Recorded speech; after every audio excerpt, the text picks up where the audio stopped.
Computer কি? Computer হচ্ছে একটি ইলেকট্রনিক গণনাকারী যন্ত্র যার মাধ্যমে খুব সহজে এবং স্বল্প সময়ে প্রচুর তথ্য সম্বলিত বড় গাণিতিক হিসাবসহ বিভিন্ন ধরনের সমস্যার সমাধান করা যায়। এতে রয়েছে মেমোরি, নিয়ন্ত্রণ অংশ, গাণিতিক ও যুক্তি অংশ ও নির্গমন অংশ। এটি সকল ধরনের ডাটাকে বাইনারিতে রূপান্তরিত করে, সমাধান শেষে আবার ডাটায় রূপান্তরিত করে প্রকাশ করে। অর্থাৎ আমরা কম্পিউটারে যত কিছু তথ্য ইনপুট করি সেই সবগুলোকে বাইনারিতে রূপান্তরিত করে। এটি কোনো টেক্সট, সাউন্ড বা ছবিকে বাইনারিতে রূপান্তরিত করা ছাড়া চিনতে পারে না। অর্থাৎ আমরা কম্পিউটারে যা কিছু ইনপুট করি না কেন সে যদি বাইনারিতে রূপান্তরিত না করে তাহলে সে কিন্তু চিনতে পারে না। আমাদের যা কিছু আমরা কম্পিউটারে ইনপুট করি না কেন সেটা সে বাইনারিতে রূপান্তরিত করে এবং রূপান্তরিত করার পর এটি ডাটা গ্রহণ করে, পরে অ্যানালাইসিস করে এবং ফলাফল প্রকাশ করে। কম্পিউটারের আরও একটি সুবিধা হলো এটি অতি দ্রুত এবং নির্ভুল ফলাফল প্রকাশ করে। তাহলে আমরা যে কম্পিউটার একটি চিত্র দেখতে পাই সেই কম্পিউটারের গুরুত্বপূর্ণ বৈশিষ্ট্য হলো এটাই। আমরা যেই ছবিতে যে জিনিসটা দেখতে পাচ্ছি, এই যন্ত্রটি দেখতে পাচ্ছি, এটি হলো কম্পিউটার। এই জিনিসটা হচ্ছে, এটাকে আমরা বলি মনিটর, এটাকে বলা হয় সিপিইউ, সেন্ট্রাল প্রসেসিং ইউনিট। এটা মূলত কিবোর্ড, আর এটা হলো স্পিকার যেটা দিয়ে শব্দ আমরা আউটপুট হিসেবে পেয়ে থাকি। আর এইটার নাম হচ্ছে মাউস। এটা এখানে লিখে দিয়েছে মাউস। ইনপুট ডিভাইস কিবোর্ড, এটাও ইনপুট ডিভাইস। তারপরে সিপিইউ বা এটাকে ডেস্কটপ কম্পিউটার মূলত সিস্টেম ইউনিট যেটা। আর এটা হলো একটা মনিটর, এটাও আউটপুট ডিভাইস। মনিটরটা হলো আউটপুট ডিভাইস। এই স্পিকার এটাও আউটপুট ডিভাইস। এটা হলো একটা কম্পিউটারের চিত্র। আসলে একটা কম্পিউটারের বৈশিষ্ট্য কী? কম্পিউটারের প্রধান বৈশিষ্ট্য হচ্ছে কম্পিউটারের নির্ভুল ফলাফল। অর্থাৎ আমরা মানুষের যদি হিসাব করি, লিখি অথবা মুখে করি, সেই হিসাবে ভুল হওয়ার সম্ভাবনা থাকে, কিন্তু কম্পিউটারে হিসাব করলে সেই হিসাবে আসলে শতভাগ নির্ভুলতা রয়েছে। আরও একটা বৈশিষ্ট্য রয়েছে, সেটা হচ্ছে দ্রুতগতি। আমরা মুখে করলে বা লিখে করলে সেটার অনেক সময় দরকার হয়, কম্পিউটারে করলে সেটা দ্রুতগতিতে হয়ে যায়। আরটা হলো ডাটা সংরক্ষণের স্মৃতি। আমি কোনো হিসাব করলে সেটা 2 দিন পর, 5 দিন পর, 1 সপ্তাহ ভুলে যাওয়ার সম্ভাবনা থাকে, কিন্তু কম্পিউটারে যখন সেটা মেমোরির মধ্যে সেভ থেকে যায়, সংরক্ষণ করে রাখা হয়, তাহলে সেটি অনেক বছর পর্যন্ত সেটা সংরক্ষণে থাকে। তো সেজন্য বলা হয় কম্পিউটারে যদি হিসাব হয়, ডাটা সংরক্ষণে স্মৃতি বা মেমোরির ব্যবহার। স্বয়ংক্রিয় কর্মক্ষমতা। কম্পিউটারে অনেক কিছু স্বয়ংক্রিয়ভাবে হয়ে যায়, মানে অটোমেটিক্যালি করে ফেলে, সেটাকে বলা হয় স্বয়ংক্রিয় কর্মক্ষমতা। নিরলস কাজ করার ক্ষমতা। অর্থাৎ মানুষ যদি কাজ করে, দেখা যায় যে মানুষ একটা নির্দিষ্ট সময়ের পর সে দুর্বল হয়ে যায়, তার ক্লান্তি চলে আসে, কিন্তু কম্পিউটারে এরকম কোনো ধরনের সমস্যা হয় না, যার ফলে বলা হয় নিরলস কাজ করার ক্ষমতা ইত্যাদি বৈশিষ্ট্য কম্পিউটারে বিদ্যমান। কম্পিউটারের প্রকারভেদ। কম্পিউটারের প্রকারভেদ মূলত আমরা আজকে যে বিষয়, কার্যনীতি, আকার ও ক্ষমতার উপর ভিত্তি করে কম্পিউটারকে 3টে ভাগে ভাগ করা যায়। অর্থাৎ কম্পিউটারের যে কাজ করা হয় সেটাকে বলা হয় কার্যনীতি, এবং আকার এবং ক্ষমতার উপর ভিত্তি করে কম্পিউটারকে 3টে ভাগে ভাগ করা যায়। আমরা যদি দেখি তাহলে কম্পিউটারকে প্রধানত 3টে ভাগে ভাগ করছে। একটা হলো analog computer, digital computer, hybrid computer. এর মধ্যে ডিজিটাল কম্পিউটার যেটা, সেই ডিজিটাল কম্পিউটারকে আরও 4টি ভাগে ভাগ করা হয়েছে।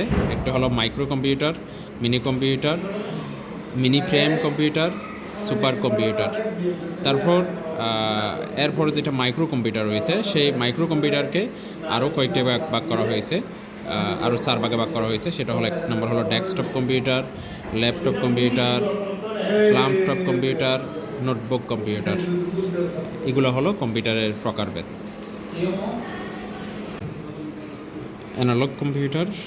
আমরা যদি অ্যানালগ কম্পিউটার সম্পর্কে বলি, অ্যানালগ কম্পিউটার কাজ করে পরিমাণ পদ্ধতিতে, মেজারিং পদ্ধতি বলে যেটা ইংরেজিতে। যেমন বিদ্যুতের তারের ভোল্টেজের ওঠানামা, কোন পাইপের ভেতরে বাতাস বা তরল পদার্থের চাপ কম বেশি হওয়া, বাতাসের প্রবাহ ও চাপ পরিবর্তিত হওয়া ইত্যাদি পরিমাপনের ভিত্তিতে অ্যানালগ কম্পিউটার কাজ করে। অর্থাৎ অ্যানালগ যেটা আমাদের একদম প্রথম দিকে কম্পিউটার আবিষ্কার করার পর যে কম্পিউটারটা ছিল সেটাকে বলা হয় অ্যানালগ কম্পিউটার।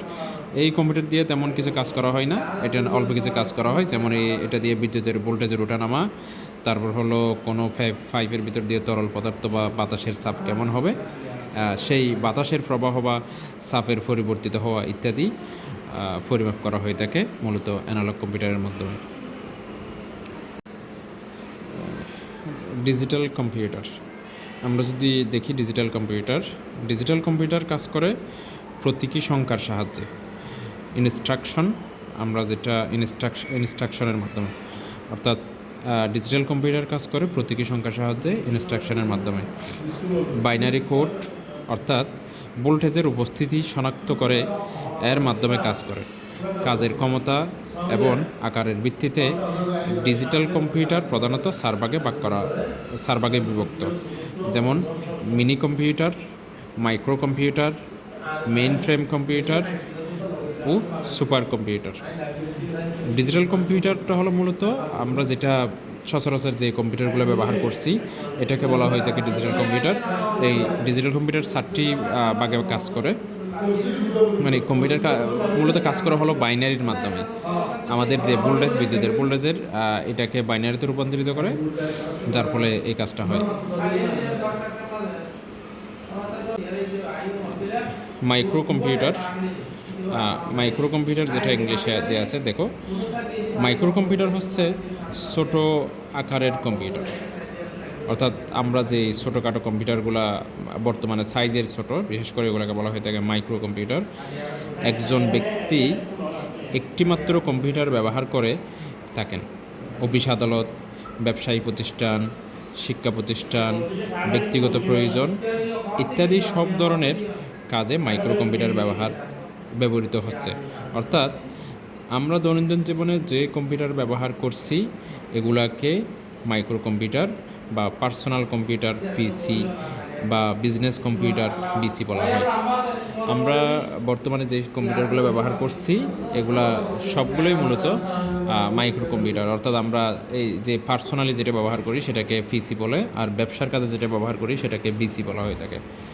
একই সাথে আমাদের সাধারণত 2 ধরনের পার্সোনাল কম্পিউটার পাওয়া যায়। একটির নাম ডেস্কটপ এবং অন্যটির নাম পোর্টেবল। ডেস্কটপ টেবিলে রাখা হয় এবং সাধারণত স্থানান্তরযোগ্য নহে।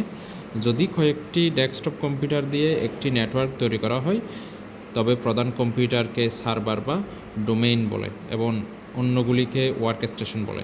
পোর্টেবল আবার 3 ধরনের, যেমন ল্যাপটপ, নোটবুক, ফার্মটপ। তাহলে আমাদের যে ডেস্কটপ কম্পিউটারগুলো থাকে সাধারণত পার্সোনাল কম্পিউটারের মধ্যে, সেই কম্পিউটারগুলো আমরা বিভিন্ন অফিস আদালতে, শিক্ষা প্রতিষ্ঠানে দেখি। এটা একটা টেবিলের মধ্যে থাকে। সেটা আমরা যে প্রথম দিকে যে কম্পিউটারটা দেখেছি মূলত এটাকে বলা হয়ে থাকে ডেস্কটপ কম্পিউটার। ডেস্কটপ কম্পিউটারে এরকম চিত্র থাকে, একটা মনিটর থাকে, কিবোর্ড থাকে, স্পিকার থাকে, মাউস থাকে, সিপিইউ থাকে। এটাকে বলা হয়ে থাকে মূলত ডেস্কটপ কম্পিউটার। তো কোনো অফিসে যদি এরকম কয়েকটি কম্পিউটার মিলে একটি নেটওয়ার্ক তৈরি করা হয়, তখন কোনো অফিসে যদি এরকম কয়েকটি কম্পিউটার মিলে একটি নেটওয়ার্ক তৈরি করা হয় তাহলে সেক্ষেত্রে প্রথম যেটা কম্পিউটার, সেই প্রথম কম্পিউটারকে বলা হয়ে থাকে নেটওয়ার্কের ওয়ার্ক স্টেশন, বা আমরা যেটা বলে থাকি সেটাকে বলা হয়ে থাকে প্রধান কম্পিউটারকে সার্ভারও বলা হয়ে থাকে একদিকে, আবার ডোমেইনও বলা হয়ে থাকে, অন্যগুলিকে বলা হয়ে থাকে ওয়ার্ক স্টেশন। তো এইগুলো মূলত হলো ডেস্কটপ কম্পিউটার। এগুলো এক জায়গা থেকে অন্য জায়গায় সহজে স্থানান্তর করার সুযোগ হয় না। এগুলো মূলত যেখানে থাকে, যেই টেবিলে থাকে সেই টেবিলে ব্যবহার করতে হয়। নড়াচড়া করা একটু কষ্টসাধ্য ব্যাপার। পোর্টেবল কম্পিউটার 3 প্রকার। অর্থাৎ পোর্টেবল কম্পিউটার বলতে আমরা বলেছি প্রধানত কম্পিউটার 2 প্রকার বর্তমানে যে ডিজিটাল মাইক্রো কম্পিউটারগুলো পাওয়া যায়। একটি হচ্ছে ডেস্কটপ, অন্যটি হচ্ছে পোর্টেবল। এখন এই পোর্টেবল কম্পিউটার 3 প্রকার। অর্থাৎ আমরা যেগুলো সহজে এক জায়গা থেকে অন্য জায়গায় স্থানান্তর করতে পারি, অথবা এগুলাকে আকারে বড় সড়ো এরকম ভাঙা যায়, এগুলোকে বলা হয় মূলত পোর্টেবল কম্পিউটার। এই পোর্টেবল কম্পিউটারের মধ্যে প্রথমত হচ্ছে ল্যাপটপ। আমরা যে ল্যাপটপ দেখি, ল্যাপটপ হলো একটি পোর্টেবল কম্পিউটার যা সাধারণত স্ক্রিন, কিবোর্ড, টাচপ্যাড বা মাউস এবং অন্যান্য উপকরণ সহ একত্রিত থাকে। ল্যাপটপের সুবিধা হলো এটি সহজে বহনযোগ্য, তাই যে কোনো জায়গায় সহজে নিয়ে যাওয়া যায়। এটি ডেস্কটপের মতোই কাজ করে। অর্থাৎ আমরা যে একটা ল্যাপটপ বলছি, এটা আমি চাইলে যে কোনো জায়গায় অফিসে, শিক্ষা প্রতিষ্ঠানে, অন্য যে কোনো জায়গায় আমি ভ্রমণের সময় পর্যন্ত নিয়ে যেতে পারবো। তো এই একটা আমাদের যে ল্যাপটপ, এই ল্যাপটপের মধ্যে সব কিছু রয়েছে। অর্থাৎ একটা ডেস্কটপের মধ্যে কয়েকটা যন্ত্রপাতি আমরা কিন্তু দেখতে পাচ্ছি এখানে, ভিন্ন ভিন্ন অংশ। কিন্তু এই ল্যাপটপের ক্ষেত্রে একটা ডিভাইসের মধ্যে সব কিছু চলে আসছে। এটাকে বলা হয় থাকে তোমার ডিসপ্লে বা মনিটরের কাজ এটা করছে। এটা এখানে ব্যাটারি রয়েছে এটার সাথে। উপরের যেটা দেখা যাচ্ছে সেটা হচ্ছে কিবোর্ড, তারপরে এই অংশটা হচ্ছে মাউস বা টাচপ্যাড, তারপর এদিকে তোমার ইউএসবি পোর্ট রয়েছে, এদিকে চার্জার পোর্ট রয়েছে। মূলত এখানে সাউন্ড বক্স রয়েছে, শব্দগুলো আমি শুনতে পাচ্ছি, সেজন্য বলা হয়ে থাকে পোর্টেবল কম্পিউটারের মধ্যে সহজে বহনযোগ্য হচ্ছে ল্যাপটপ। একটা হচ্ছে নোটবুক কম্পিউটার বলতে সাধারণত এমন এক ধরনের বহনযোগ্য কম্পিউটার বোঝানো হয় যা আকারে ছোট, হালকা ও সহজে ব্যাগে বহন করা যায়। এটি মূলত ল্যাপটপের একটি ধরন, এটিও ল্যাপটপের মতো কাজ করে।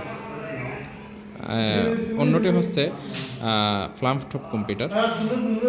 ফ্ল্যাপটপ হলো এক ধরনের অতিক্ষুদ্র বহনযোগ্য কম্পিউটার যা হাতের তালুর মধ্যেই ধরে ব্যবহার করা যায়। এটি দেখতে পকেটে ক্যালকুলেটরের মতো।